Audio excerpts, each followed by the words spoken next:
Subtraction of fractions, same process as addition of fractions. We need to have common denominators. So 3/5 take away 2/5 will leave us with 1/5.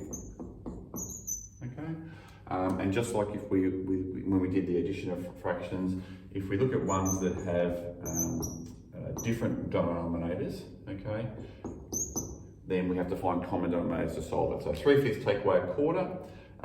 The common denominator here would be 20. Okay, so they're going to both go over 20, take away over 20. Okay, that's times 4, times 4, times 5, times 5. 3/4 is 12, 1/5 is 5. 12 take away 5 is 7, and the 20ths stay the same, so 7/20ths being our answer. Okay. Here's an interesting question, 8 take away 2/7. Now, most people can actually logically work this out. If they've got 8 of something and take away 2/7, they're going to end up with 7 and something, okay? From a mathematical point of view, what we need to understand is when we're taking away here, we want to make sure that we're looking at denominators, okay? Now, there's really a couple of ways of tackling this. You can use the borrowing method that we've used previously with whole numbers, okay? So this 8 can become 7 and 7/7. Okay, so that 8 becomes a whole 7 whole number plus 1 whole number here from 7/7. Now we chose 7ths because there's 7ths here.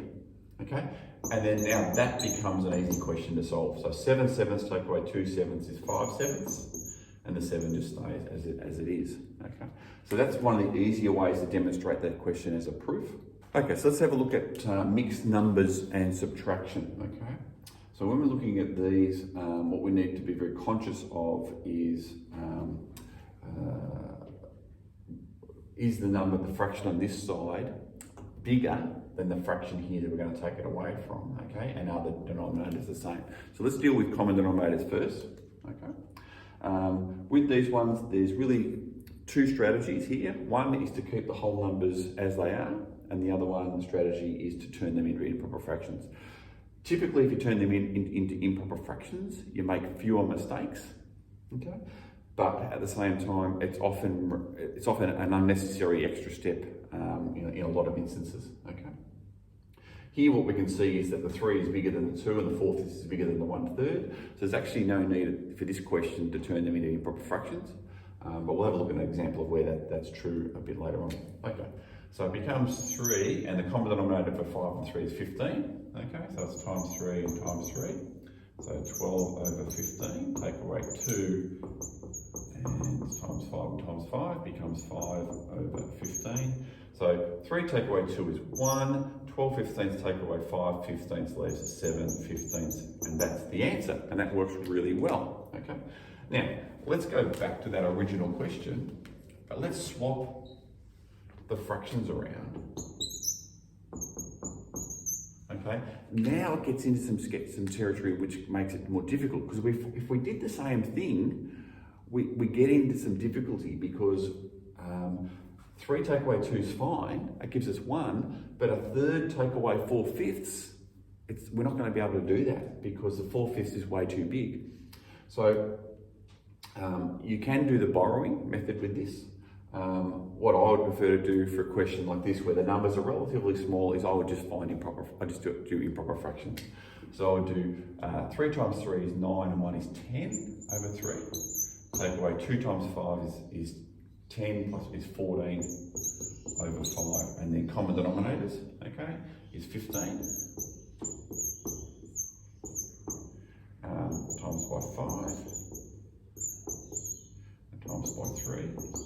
Okay, here's 42. Okay.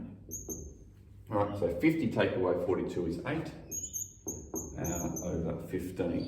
Okay. So that's how I would solve that question using improper fractions. Okay. Now I'm going to show you how to do the same question using the borrowing method. Okay. So here it's a case of again it's common denominators. So it's 5 over 15, take away 2,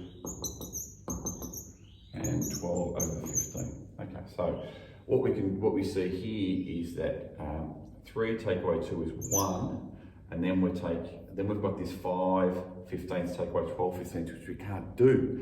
So in actual fact, what we have to do is we have to get rid of this 1 and turn it into 15/15 and add it onto the 5/15, and that creates 20/15.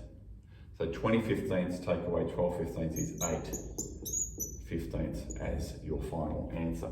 So it looks a bit messy, so I wouldn't recommend that one.